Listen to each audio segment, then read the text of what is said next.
Aka mana xudo xolasi ishlab bitdi mana. Tuzatgandek bo'ldi mana machalkalari. Mana aka orqa pardalarigacha qilib qo'ydik mana aka. Mana.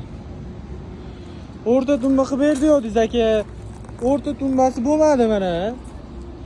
O'rta tumbasi bo'lmadi. Mana uni laminat qilib qo'ydi aka chekasini.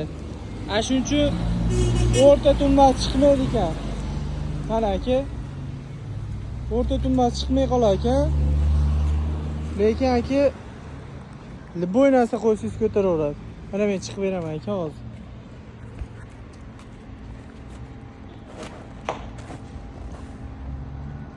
Mana aka ko'taraveradi javob. Mana. Shuning uchun o'rta tumba qilmadim. Laminat qo'ydim aka. O'rta tumba qilsam qimmatlashib ketib qolar ekan. Shuning uchun qilmadim. Ko'rib olaverasiz aka mana. Ishlar o'ta go'zal chiqdi.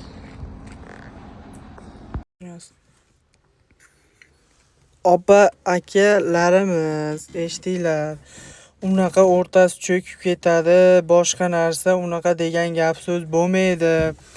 O'rtasiga laminat qo'yildimi? Javob. Unisi ishdimi bo'lmaydi. O'rtasiga chiqib ko'rsatdik. Unaqa ishlar bo'lmaydi bizda sifatli xudo xolasa. Ko'ringlar, tagiga laminat qo'yganmiz mana.